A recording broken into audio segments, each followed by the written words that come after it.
साथियों नमस्कार, स्वागत है आप सभी का इस वीडियो में। इस वीडियो में हम जीन पियाजे जी के संज्ञानात्मक विकास के सिद्धांत को देखने वाले हैं, जिसे अवस्था का सिद्धांत भी कहते हैं। इसके पहले वाले वीडियो में हमने स्कीमा का सिद्धांत देखे थे, जीन पियाजे जी का स्कीमा का सिद्धांत। निश्चित रूप से यह वीडियो आपको स्कीमा के सिद्धांत देखने के बाद और अच्छे से क्लियर हो जाएगा। यदि आप नहीं देखे होंगे तो इसके पहले वाले वीडियो जो स्कीमा का सिद्धांत है उसे भी देख के आइए। चलिए स्टार्ट करते हैं। सबसे पहले हम जीन पियाजे जी के संज्ञानात्मक विकास के सिद्धांत का, जिसे थ्योरी ऑफ कॉग्निटिव डेवलपमेंट कहते हैं, इसका थोड़ा परिचय जान लेते हैं। इस सिद्धांत का प्रतिपादक है जीन पियाजे जी, जो जेनेवा स्विट्जरलैंड के जीवशास्त्री थे, निवासी थे। इन्होंने जो प्रयोग किए अपने ही 3 बच्चों पर किए, 16 वर्षों तक प्रयोग किए। लॉरेंट पुत्र व ल्यूसिन जैकलिन पुत्रियाँ, ये तीनों बच्चों पर, अपने ही बच्चों पर 16 वर्षों तक प्रयोग किए। उसके बाद जो है संज्ञानात्मक विकास का सिद्धांत दिए। इस सिद्धांत को और भी अन्य नामों से जाना जाता है, जैसे कि अवस्था का सिद्धांत, मानसिक विकास का सिद्धांत, विकासीय सिद्धांत या ज्ञानात्मक विकास का सिद्धांत भी कहते हैं। पूछा जा सकता है इसके अन्य नाम से भी। चलिए और भी इससे रिलेटेड विशेष तथ्य जान लेते हैं। जीन पियाजे ने कुल 32 पुस्तकें लिखी हैं और संज्ञानात्मक विकास निम्न से उच्चतर चलता है। इसे भी याद रखिएगा। संज्ञानात्मक विकास मानव की बुद्धि व विकास से संबंधित है। पूछा जा सकता है कि संज्ञानात्मक विकास किससे संबंधित है, तो मानव की बुद्धि व विकास से संबंधित है। जीन पियाजे के अनुसार सीखने का अर्थ क्या है, पूछा जाएगा तो जीन पियाजे के अनुसार सीखने का अर्थ है ज्ञान निर्माण करना। जीन पियाजे विकासात्मक मनोविज्ञान के जनक माने जाते हैं। तो ये रही कुछ परिचय रूपी महत्वपूर्ण तथ्य। चलिए अब हम संज्ञानात्मक विकास की अवस्थाओं को थोड़ा शानदार तरीके से समझेंगे, बहुत ही महत्वपूर्ण पॉइंट के आधार पर। तो सबसे पहला जो संज्ञानात्मक विकास का जो अवस्था का सिद्धांत है, उसमें जो 4 चरणों में बांटा गया है, 4 अवस्थाओं में बांटा गया है, वो पहली अवस्था है सेंसरी मोटर स्टेज, जिसे संवेदी गामक अवस्था कहते हैं। यह जो है 0 से 15 वर्ष के बच्चों पर बांटा गया है। याद रखिएगा, अपने प्रयोग के माध्यम से, जो अपने ही 3 बच्चों पर प्रयोग किए, तो 0 से 15 वर्ष के बच्चों को लिया गया था, जिसमें देखा जाए तो 0 से 15 वर्ष तक सभी स्टेज कंप्लीट हो जाता है। पूछा जा सकता है कि संज्ञानात्मक विकास का सिद्धांत कितने वर्ष तक चलता है, तो जन्म से 15 वर्ष या 0 से 15 वर्ष, जिसके बीच में ही ये 4 अवस्थाओं को बांटा गया है। जैसे कि पहला है संवेदी गामक अवस्था, जो 0 से 2 वर्ष, जिसे सेंसरी मोटर स्टेज कहते हैं। दूसरा है प्री ऑपरेशनल स्टेज, 2 से 7 वर्ष, जिसे पूर्व संक्रियात्मक अवस्था भी कहते हैं। तीसरा है कंक्रीट ऑपरेशनल स्टेज, जिसे मूर्त संक्रियात्मक अवस्था कहते हैं, जो 7 से 11 वर्ष के होते हैं। और चौथा है औपचारिक संक्रियात्मक अवस्था, जिसे फॉर्मल ऑपरेशनल स्टेज या अमूर्त संक्रियात्मक अवस्था भी कहते हैं, जिसमें जो है 11 से 15 वर्ष तक के बच्चों का संज्ञानात्मक विकास के बारे में बताया जाता है। चलिए एक एक करके हम सभी अवस्थाओं को ध्यान से समझेंगे। सबसे पहला जो अवस्था है संवेदी गामक अवस्था, जो 0 से 2 वर्ष की होती है, सेंसरी मोटर स्टेज। याद रखिएगा, इसका इंग्लिश नेम कभी नहीं बदलता और हिंदी नेम बदलते रहता है, इसलिए इसे अन्य नामों से भी जानिएगा। संवेदी गामक अवस्था को जो है ज्ञानेंद्रिय गामक अवस्था, संवेदी पेशी अवस्था, संवेदनात्मक अवस्था, संवेदी क्रियात्मक अवस्था या इंद्रिय जनित गामक अवस्था के नाम से जाना जाता है। अधिकतर इसका हिंदी नाम बदलते रहता है। देखिएगा, आपका जो प्रश्न पेपर में आएगा तो इन नामों से आ सकता है हिंदी में, लेकिन याद रखिएगा आपके एक साइड जो है इंग्लिश में भी रहता है, तो उसका इंग्लिश नेम कभी नहीं बदलता। तो इंग्लिश नेम विशेष रूप से साथ में जो है देखते चलिएगा। चलिए इसके बारे में अब देखते हैं। यह जो है इंद्रिय गामक अवस्था जो होता है, सेंसरी मोटर स्टेज, पूरे सेंस पर जो है बच्चे जो है अपना संज्ञानात्मक विकास कैसे करता है, तो अपने सेंस के माध्यम से। तो सेंस क्या है, 5 सेंस आप सभी जानते होंगे, जो है देखना, सुनना, सूंघना, चखना और छूना। तो यही सब इसमें दिखाया गया है, जैसे कि taste, sight, hearing, smell, touch. ये हो गया आपका जो है चखना, टेस्ट, साइट मतलब देखना हो गया, हियरिंग सुनना, स्मेल मतलब सूंघना और टच मतलब जो है छूना। तो इन्हीं के माध्यम से बच्चा जो है अपना संज्ञानात्मक विकास करता है, 5 सेंसेस के माध्यम से इस अवस्था में। इसलिए इसे जो है 5 सेंस या पांच इंद्रियां बोला जाता है हिंदी में, इसलिए इस अवस्था का नाम जो है इंद्रिय गामक अवस्था भी कहा जाता है, क्योंकि यह पूरे इंद्रियों पर, इसमें जो बच्चा जो है अपना संज्ञानात्मक विकास करता है वो अपने इंद्रियों के माध्यम से करता है, इसलिए इस अवस्था का नाम पड़ा इंद्रिय गामक अवस्था। चलिए आगे हम इसमें देखेंगे कि इस अवस्था का जो है उपभेद भी है। तो कितने उपभेद है पूछा जा सकता है, 6 उपभेद है, जिसमें पहला है सहज क्रियाओं की अवस्था, जिसे जन्म से 1 माह के बीच की अवस्था को कहते हैं सहज क्रियाओं की अवस्था, जिसमें बच्चा जो है या बालक प्रतिवृत्ति या सहज क्रिया करता है, जिसमें चूसने की क्रिया मुख्य होती है। याद रखिएगा, जो पहली उप अवस्था है सेंसरी मोटर स्टेज का, जो जन्म से 1 माह के बीच की अवस्था होती है, उसमें चूसने की क्रिया मुख्य होती है। दूसरा है प्रमुख वृत्ति प्रतिक्रिया की अवस्था, जो 1 से 4 माह के बीच की अवस्था होती है। इसमें बालक क्रियाओं को दोहराता है तथा क्रिया अनुभूति द्वारा परिवर्तित होती है। तीसरा है गौण वृत्तीय प्रतिक्रिया की अवस्था, जो 4 से 8 माह की बीच की अवस्था होती है। इसमें बालक क्रियाओं को दोहराता नहीं है, अपितु जानबूझकर ऐसे क्रियाएं करता है जो रोचक, आकर्षक और मनोरंजक होती हैं। इस अवस्था में बालक वस्तुओं को स्पर्श करने तथा उन्हें उलट पुलट करने पर अधिक ध्यान देता है। चौथा है गौण स्कीमेटा समन्वय की अवस्था, जो 8 से 12 माह की अवस्था होती है। इसमें जो है बालक अपने से बड़ों के कार्यों का अनुकरण या नकल करना शुरू कर देते हैं। बालक खिलौने तथा वस्तुओं को छुपा देने पर उनको ढूंढने की कोशिश करता है। बालक स्कीमा का सामान्यीकरण करता है। पांचवा है तृतीय वृत्ति प्रतिक्रियाओं की अवस्था, जो 1 से 1.5 वर्ष या 12 से 18 माह की अवस्था होती है। बालक की शारीरिक क्रियाओं में अभिरुचि कम हो जाती है। याद रखिएगा, बालक की इस अवस्था में जो है, इस उप अवस्था में शारीरिक क्रियाओं में अब अभिरुचि कम हो जाती है तथा उत्सुकता, अभिप्रेरणा से बालक स्वयं वस्तुओं पर प्रयोग करने लग जाता है। अर्थात अपने शरीर पर कम जो है निर्भर होती है, अब वस्तुओं पर काम करने लग जाते हैं, वस्तुओं से खेलना शुरू कर देते हैं, इसका कहने का मतलब है। नेक्स्ट है मानसिक संयोग से नवीन साधनों की खोज की अवस्था, जो 1.5 वर्ष से 2 वर्ष की अवस्था होती है। इसी अवस्था में वस्तु स्थायित्व पाया जाता है, अर्थात बालक में वस्तु स्थायित्व के गुण आ जाते हैं तथा बालक ज्ञानेंद्रियों द्वारा सीखता है। याद रखिएगा, जब वस्तु स्थायित्व का गुण कौन से अवस्था में आ जाता है पूछा जाएगा, तो पहले अवस्था में ही। याद रखिएगा, पहले अवस्था के अंतिम चरण में जो है वस्तु स्थायित्व का गुण आ जाता है बच्चों में, क्योंकि देखा जाए शुरुआती में, जैसे कि सेंसरी मोटर स्टेज या इंद्रिय गामक अवस्था के शुरुआती स्टेज में बच्चों में वस्तु स्थायित्व का गुण नहीं आया रहता है। वस्तु स्थायित्व का गुण का मतलब है जब बच्चों के सामने में किसी वस्तु को हटा देने पर भी अगर उस वस्तु का जो है, जैसे कि हम एक उदाहरण से समझते हैं कि अगर बच्चे के सामने कोई उनके खेल का सामान को अगर छुपा दें तो वो रोने लग जाते हैं, तो हम समझ जाएंगे कि उनके अंदर जो है वस्तु स्थायित्व का गुण आ गए हैं, जो है पहले ही स्टेज में आ जाता है। तो याद रखिएगा, पहले ही स्टेज में वस्तु स्थायित्व के गुण आ जाते हैं। दूसरा, अब हम देखेंगे पूर्व संक्रियात्मक अवस्था, जो 2 से 7 वर्ष की अवस्था होती है, जिसे प्री ऑपरेशनल स्टेज भी कहते हैं। आइए इसके बारे में भी जानते हैं। तो प्री ऑपरेशनल स्टेज, जिसे पूर्व संक्रियात्मक अवस्था कहते हैं, जिसे संकेतात्मक कार्यों व भाषा प्रयोग की अवस्था भी कहते हैं, इसके भी दो उप अवस्थाएं हैं। याद रखिएगा, पहला है पूर्व प्रत्यात्मक अवस्था, जिसे प्री कॉन्सेप्चुअल पीरियड कहेंगे, और दूसरा है अंतःदर्शी अवस्था, याद रखिएगा इंस्टीट्यूटिव पीरियड कहते हैं। जो पूर्व प्रत्यात्मक अवस्था है वो 2 से 4 वर्ष की अवस्था होती है, जिसे खोज की अवस्था, क्यों तथा कैसे प्रश्नों के उत्तर जानने का प्रयास, अनुकरण की प्रवृत्ति, भाषा विकास के लिए महत्वपूर्ण आत्म केंद्रिता की भावना और जीववाद की भावना। याद रखिएगा, ये जो पहले चरण में अनुकरण की प्रवृत्ति, भाषा विकास के लिए महत्वपूर्ण आत्म केंद्रिता की भावना, या इसको बोलते हैं ईगोसेंट्रिज्म, और जीववाद मतलब जो है बच्चा जो है इस स्टेज में जो है निर्जीव और सजीव वस्तु में अंतर नहीं कर पाते, जिसे हम जीववाद की भावना कहते हैं। तो यह पहले उप अवस्था में होती है पूर्व संक्रियात्मक अवस्था की।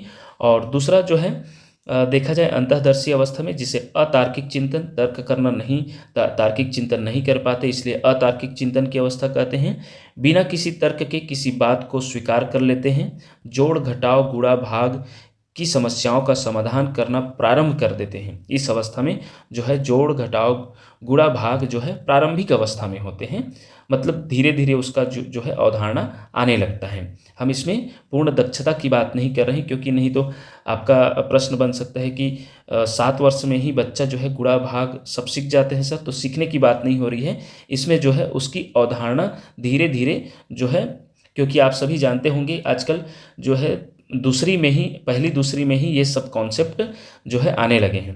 प्रत्यक्षतः दिखाई देने वाली वस्तुएं पर आधारित चिंतन करना, विचार प्रक्रिया की अविलोमिता, अर्थात विचार की प्रक्रिया की अविलोमिता में बच्चा जो है उल्टा नहीं सोच पाते। आइए अभी आगे हम इसको और भी अच्छे से समझेंगे। इस अवस्था को प्राक संक्रियात्मक अवस्था भी कहते हैं। पूर्व संक्रियात्मक अवस्था को प्राक संक्रियात्मक अवस्था के नाम से भी जाना जाता है। तो इस अवस्था की जो महत्वपूर्ण तथ्य हैं उसे भी जान लेते हैं।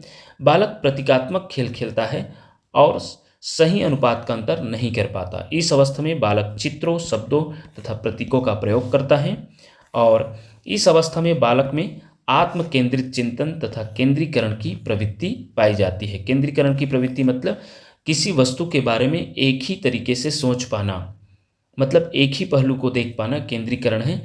तो इस अवस्था में बालक जो है अपने ही तरीके से सोचते हैं और एक ही तरीके से उसमें धारणा लगा पाते हैं। इस अवस्था में बालक में पदानुक्रम के वर्गीकरण का अभाव पाया जाता है। इस अवस्था में बालक में मुद्रा, संप्रत्यय, दूरी, भार, ऊंचाई आदि के संप्रत्यय का अभाव होता है। याद रखिएगा, ये सभी दूरी, भार, ऊंचाई, मुद्रा, संप्रत्यय, ये सभी का अभाव पाया जाता है। उनमें जो है इतना विकसित नहीं हो पाया रहता है। जीववाद, इस अवस्था की सबसे महत्वपूर्ण जो है तथ्य देखा जाए जीववाद, जब बालक सजीव व निर्जीव वस्तु में अंतर नहीं कर पाता तो उसे जीववाद कहते हैं और इस अवस्था का महत्वपूर्ण विशेषता है। दूसरा है अहम केंद्रिता, जिसे इकोसेंट्रिज्म, जब बालक यह सोचना शुरू कर देता है कि जो वह कर रहा है या सोच रहा है वह सब ठीक है तथा बालक स्वयं के दृष्टिकोण को ज़्यादा महत्व देता है। अगला है अपलटावी, जिसे इरिवर्सिबिलिटी कहते हैं। इस अवस्था में बालक संख्याओं व वस्तुओं आदि को उलटना पलटना नहीं सीखता है, अर्थात जो है अपलटन का दोष पाया जाता है। अर्थात जो है जैसे कि एक उदाहरण से समझें कि 5 को 4 से जोड़ने पर 9 होता है और इसी को उलट दिया जाए, 4 को पहले कर दिया जाए और 5 को बाद में, तो 9, तो उसमें जो है यह आश्चर्यचकित हो जाते हैं। इससे नहीं समझ पाते कि उल्टा करने पर भी कैसे 9 है। तो यह अपलटावी का गुण जो है इस अवस्था में नहीं आया रहता है जी। तो यह जो है देखा जाए तो महत्वपूर्ण दोष है अपलटन का। नेक्स्ट है, अब हम देखेंगे मूर्त संक्रियात्मक अवस्था, जो 7 से 11 वर्ष तक की अवस्था होती है। इसका अन्य नाम की बात करें मूर्त संक्रियात्मक अवस्था की, तो इसे स्थूल संक्रियात्मक अवस्था भी कहते हैं, ठोस संक्रियात्मक अवस्था भी कहते हैं, नियमीकरण की अवस्था भी कहते हैं। और इस अवस्था को जो महत्वपूर्ण, याद रखिएगा, इन सभी अवस्थाओं में जो सबसे महत्वपूर्ण स्टेज है वो यही स्टेज है। इसी से सबसे ज़्यादा क्वेश्चन बनता है। क्यों बनता है? तो इसका जो आप देख सकते हैं उत्क्रमणीयता, रिवर्सिबिलिटी, वर्गीकरण, संरक्षण, क्रमबद्धता, विकेंद्रीकरण, आगमनात्मक चिंतन, मापने, तौलने और गिनने की योग्यता, इन सभी का जो है इसमें विकास हो जाता है। तो महत्वपूर्ण जो आपका जो बिंदु है उसको हम यहीं पर शामिल कर दिए हैं। इसके बारे में आगे हम देखेंगे और अच्छे से डिटेल में उदाहरण सहित समझेंगे, लेकिन ये देख सकते हैं कौन से अवस्था में उत्क्रमणीयता का गुण आ जाता है, वर्गीकरण का गुण आ जाता है, संरक्षण का गुण आ जाता है, क्रमबद्धता का गुण आ जाता है, विकेंद्रीकरण, आगमनात्मक चिंतन करने लग जाते हैं, मापने, तौलने और गिनने की योग्यता हासिल कर लेते हैं। तो वह है स्थूल संक्रियात्मक अवस्था या मूर्त संक्रियात्मक अवस्था, जिसे ठोस संक्रियात्मक अवस्था भी कहते हैं, नियमीकरण की अवस्था भी कहते हैं। चलिए, अब इसके जो महत्वपूर्ण बिंदु है संरक्षण, सबसे जो बहुत जरूरी इसमें तथ्य है इस अवस्था का, वो है संरक्षण, कंजर्वेशन। यह समझ कि आकार, रूप या बर्तन बदलने पर भी वस्तु की मात्रा, संख्या या भार वही रहता है, तो यह संरक्षण कहलाता है। बच्चों में यह समझ आ जाता है कि वस्तुओं के आकार, रूप या बर्तन बदलने पर भी उसमें रखी वस्तु या संख्या या जो भी तरल पदार्थ होते हैं वह वही का वही रहता है, तो उसे इस कॉन्सेप्ट को जो है संरक्षण कहते हैं, कंजर्वेशन कहते हैं। अर्थात अगर हम एक पतली गिलास में रखी हुई पानी को अगर मोटी गिलास में डालते हैं वही पानी को, तो भी भले ही स्तर कम दिखेगा लेकिन पानी वही रहेगा। यह गुण बच्चा जो है बता पाएगा। इसे जो है संरक्षण का गुण कहते हैं। पियाजे के अनुसार संरक्षण की क्षमता के लिए दो कॉन्सेप्ट को होना आवश्यक है बताया गया है। वो है पियाजे के संरक्षण की क्षमता के लिए विकेंद्रीकरण और उत्क्रमणीयता दोनों आवश्यक है वो बताया गया है, याद रखिएगा। आइए विकेंद्रीकरण और उत्क्रमणीयता को भी समझते हैं। विकेंद्रीकरण क्या है? केंद्रीकरण का उल्टा है। केंद्रीकरण मतलब एक ही तरीके से सोचना का उल्टा है विकेंद्रीकरण। किसी वस्तु या स्थिति के एक से अधिक पहलुओं पर एक साथ ध्यान देने की क्षमता जो है विकेंद्रीकरण कहलाता है। उदाहरण से समझते हैं। एक बच्चे के सामने एक गिलास का पानी लंबे और पतले गिलास में डाल देते हैं तब बच्चा मानता है कि दोनों में पानी बराबर है। कहने का मतलब है एक मोटे गिलास में डाला गया और एक पतले गिलास में पानी डाला गया सेम मात्रा में, तो बच्चा जो है यह बता पाते हैं कि दोनों में पानी बराबर है। जबकि इसके पहले वाले अवस्था में बच्चा इतना दिमाग नहीं लगा पाते कि दोनों में पानी बराबर है। वो जो है जैसे कि एक गिलास का पानी जब, या एक जूस की बात करें तो जूस को एक गिलास से यदि एक बॉटल में जो पतला बॉटल है उसमें डाला जाए और उसमें ज़्यादा दिखे तो वो बॉटल को ही चयन करेगा। ये नहीं बता पाएगा, ये नहीं दिमाग लगा पाएगा कि यह दोनों बराबर हैं। लेकिन इसमें जो है यह गुण आ जाता है। वह दो तरीके से मतलब सोचने लग जाते हैं, दो से अधिक तरीके से सोचना शुरू कर देते हैं कि यहाँ बच्चा ऊंचाई और चौड़ाई दोनों को देख रहा है। तो यही विकेंद्रीकरण का कॉन्सेप्ट है।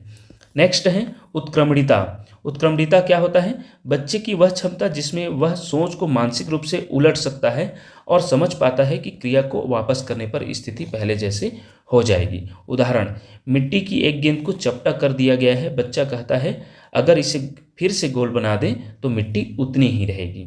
तो जैसे कि उत्क्रमणीयता का गुण ये भी हो सकता है कि 4 धन 5 बराबर 5 धन 4 होता है। मतलब ये दोनों को उलट दिया जाए तो भी उसके उत्तर में जो है चेंजेस नहीं आएगी, परिवर्तन नहीं होगा।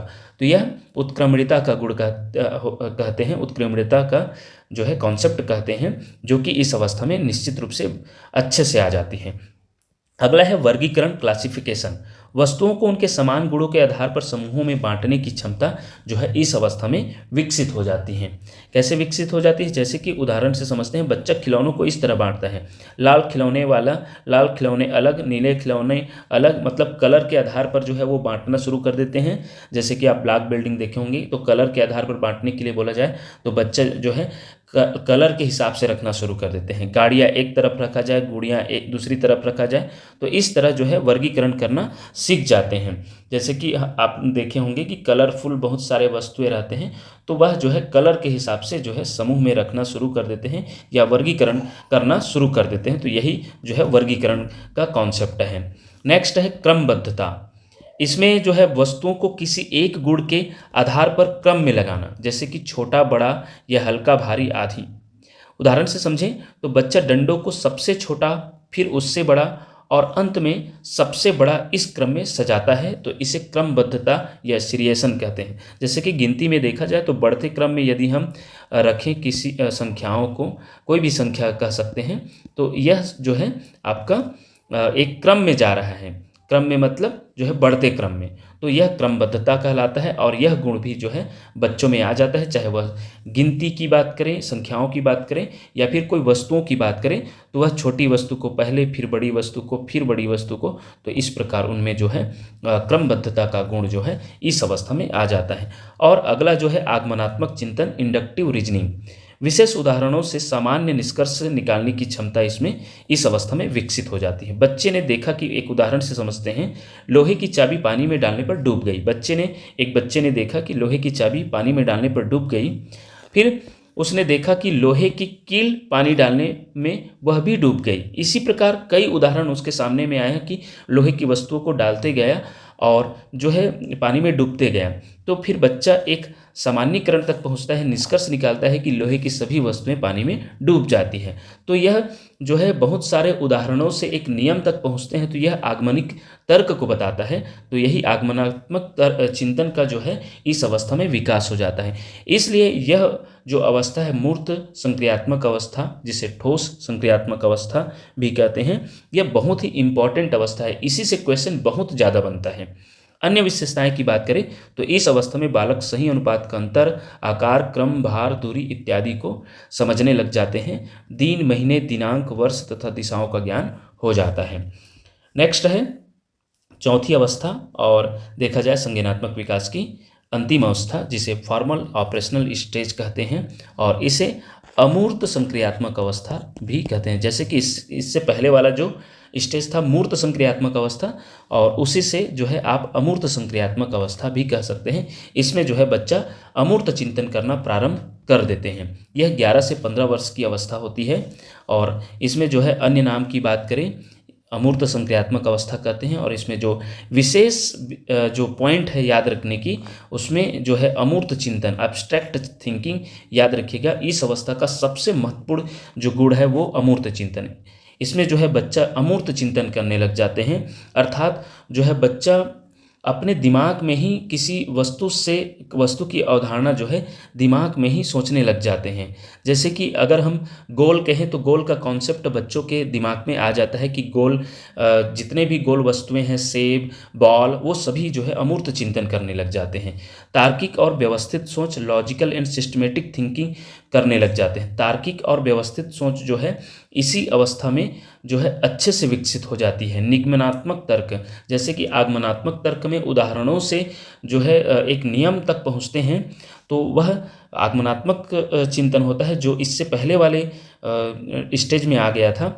इस अवस्था में जो है निगमनात्मक तर्क आ जाता है, जो नियम से जो है उदाहरण बनाया जाता है। तो सबसे पहले रूल्स के माध्यम से जो है हम एक कोई भी उदाहरण को बताते हैं, या उल्टा, जैसे कि आगमन विधि का ये उल्टा होता है निगमनात्मक तर्क।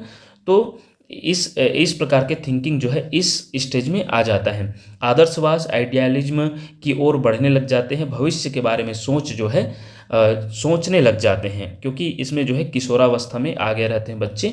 तो आप यह कह सकते हैं कि जितने भी किशोरावस्था के गुण हैं, और मतलब संज्ञान के रूप में देखा जाए, वो गुण आप इसमें शामिल कर सकते हैं। संज्ञान का मतलब है जो सीखना है, तो सीखने वाला जितना भी गुण, क्योंकि जीन पियाजे जी ने जो संज्ञानात्मक विकास में सिर्फ सीखने पर बात किए हैं, संज्ञानात्मक विकास पर बात की हैं, तो बच्चा कैसे सीखता है उस पर जो है बात किया गया है। तो इसलिए हम उसके आधार पर ये सभी बिंदु देखा जाए तो अमूर्त संक्रियात्मक अवस्था के महत्वपूर्ण पॉइंट्स हैं, और इसी से क्वेश्चन बनता है। इस प्रकार ये रही आपका 4 अवस्थाएं। अब हम बात करेंगे इन सभी चारों अवस्था से जो बहुत ही महत्वपूर्ण प्रश्न बना है उसे हम देखेंगे। तो सबसे पहला जो प्रश्न है, जे पियाजे द्वारा प्रतिपादित सिद्धांत है। संज्ञानात्मक विकास सिद्धांत निश्चित रूप से अभी हम यही पढ़ रहे हैं, तो यह सीजी टेट 2024 पेपर 1 में पूछा भी गया है। तो जीन पियाजे के द्वारा प्रतिपादित सिद्धांत है, जो कि पहला ही जो ऑप्शन दिखाई दे रहा है, संज्ञानात्मक विकास, जिसे कॉग्निटिव डेवलपमेंट कहते हैं, यही इसका आंसर होगा। नेक्स्ट है, पूछा जाता है कि जीन पियाजे ने विकासात्मक अवस्थाओं को किस क्रम में प्रतिपादित किया है। तो निश्चित रूप से यदि आप इसे अच्छे से देखे रहेंगे, और ये बहुत बार पूछा गया है, इसलिए आप इसका इंग्लिश नेम भी देख लीजिएगा। इंग्लिश नेम, और अभी तो खैर आप वीडियो देखे हैं तो आपको कभी बिल्कुल कन्फ्यूजन नहीं होगा कि सबसे पहले क्या आना चाहिए आपका संवेदी गामक अवस्था। तो संवेदी गामक या इंद्रिय गामक, जो कि 2 ऑप्शन में आपको दिखाई दे रहा है, कौन कौन सा, बी और सी में।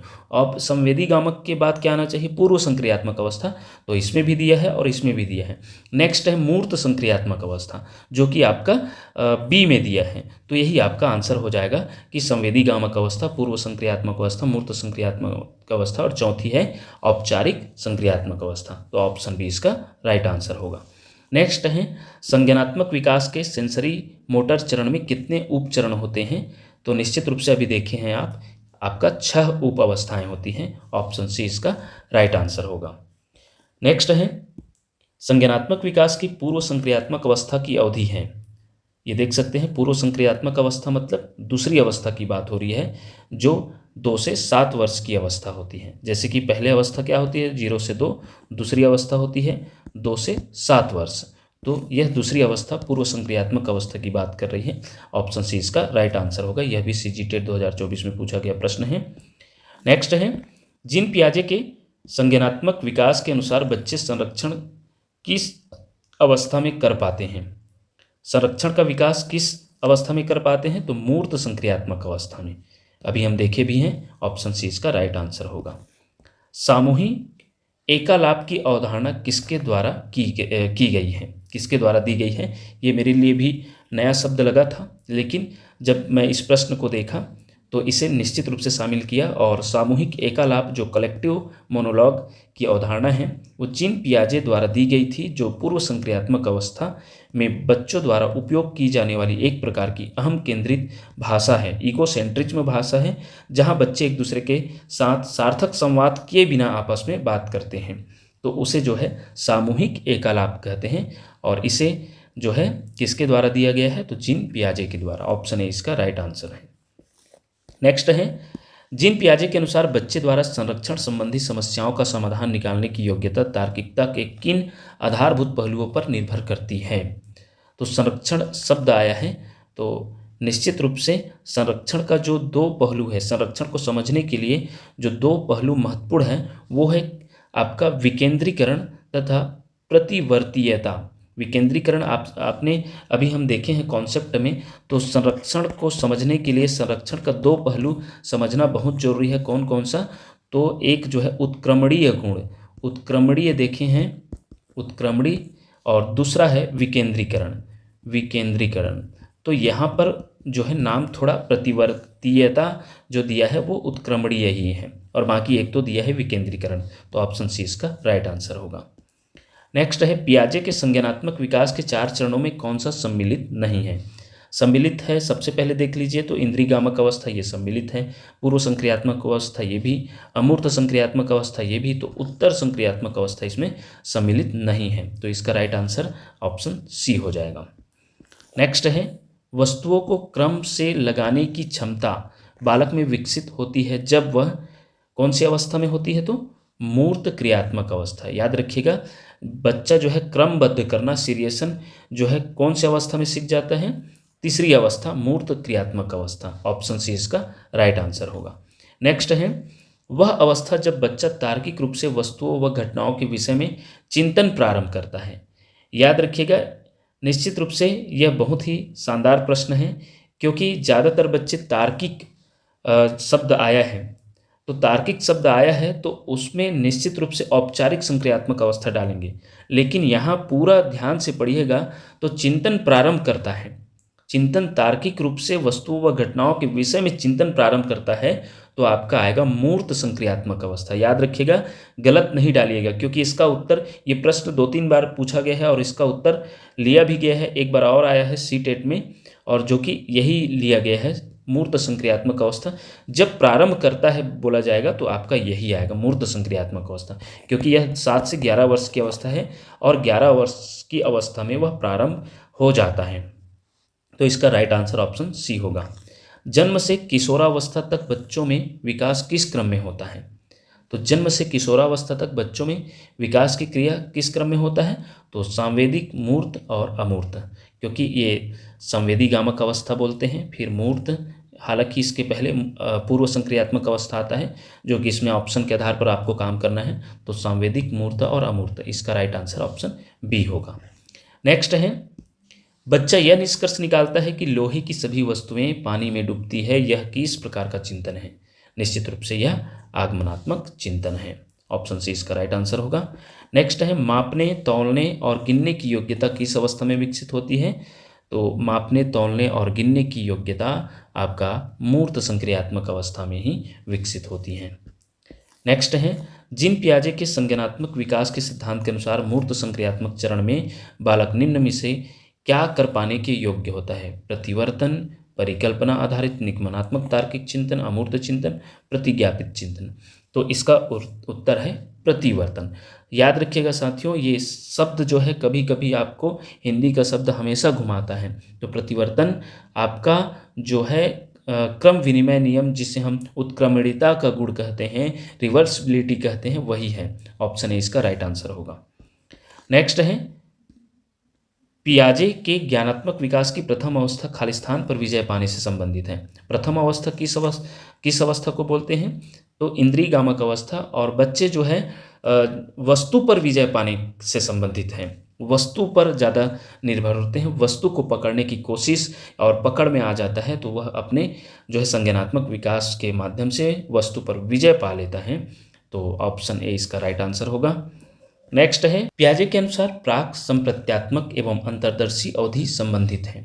आप सभी देखे होंगे जब हम थ्योरी क्लास देख रहे थे तो पूर्व संक्रियात्मक अवस्था के जो है दो उप अवस्थाएं देखे हैं, पूर्व संक्रियात्मक अवस्था के दो उप अवस्थाएं देखे हैं, जिसमें जो है प्राक संप्रत्यात्मक अवस्था और अंतर्दर्शी अवधि अवस्था देखे हैं, जो कि पूर्व संक्रियात्मक अवस्था इसमें जो है ऑप्शन में ही नहीं दिखाई दे रहा है, इसलिए इसका आंसर जो है ऑप्शन डी होगा, उपर्युक्त में से कोई नहीं। नेक्स्ट प्रश्न है, एक बच्चा कहता है कि माँ आज सूरज उदास है, वह निम्नलिखित में से पूर्व संक्रियात्मक चिंतन की किस सीमा की ओर संकेत कर रहे हैं। तो निश्चित रूप से माँ आज सूरज उदास है अर्थात जो है बच्चा जो है सजीव और निर्जीव में अंतर नहीं कर पा रहा है, इसलिए यह जो है जीववाद के कॉन्सेप्ट की ओर जो है संकेत कर रहा है। ऑप्शन बी इसका राइट आंसर होगा। नेक्स्ट है, दृष्टि से हटने के बाद मस्तिष्क से हट जाना किसकी उपयुक्त व्याख्या है। तो इसका उत्तर है आरंभिक संवेदीगामक अवस्था। याद रखिएगा, इसमें क्या होता है, दृष्टि से हट जाने के बाद मस्तिष्क से हट जाता है, अर्थात वस्तु स्थायित्व का गुण आरंभिक संवेदीगामक अवस्था में नहीं आया रहता है, यही इसका राइट आंसर होगा। नेक्स्ट है, निम्नलिखित व्यवहारों में से कौन सा जीन पियाजे के द्वारा प्रस्तावित मूर्त संक्रियात्मक अवस्था को विशेषित करता है। तो इसका उत्तर है संरक्षण और कक्षा समावेशन, यही इसका राइट आंसर होगा।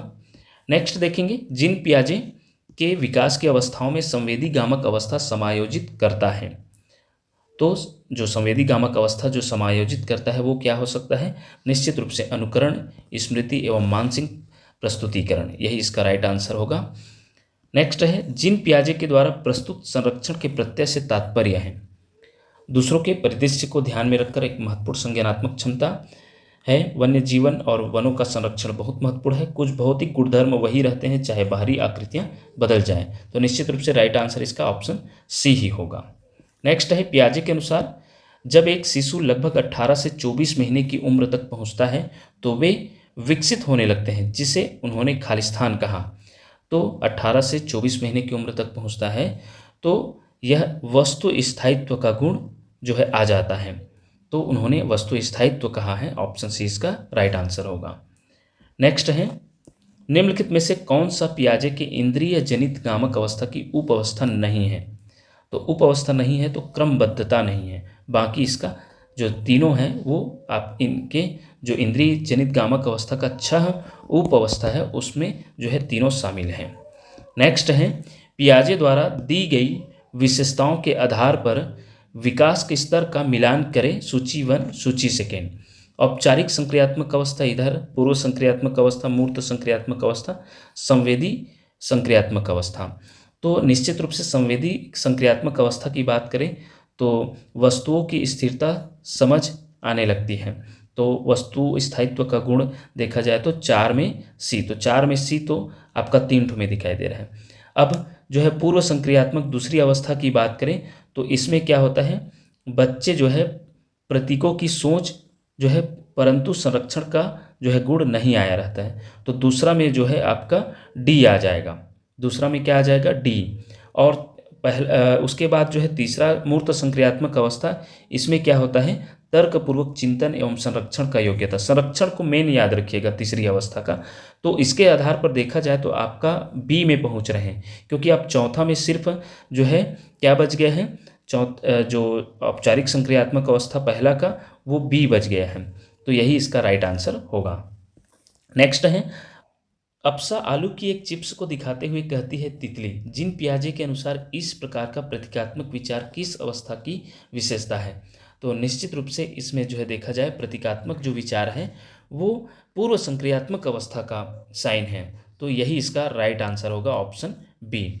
इस प्रकार ये रही साथियों आपका जीन पियाजे का संज्ञानात्मक विकास का सिद्धांत का 4 अवस्थाओं पर थ्योरी और महत्वपूर्ण प्रश्नों का संग्रह। इसी प्रकार के वीडियो देखने के लिए देखते रहिए आपका अपना चैनल टीचरशिप। धन्यवाद साथियों।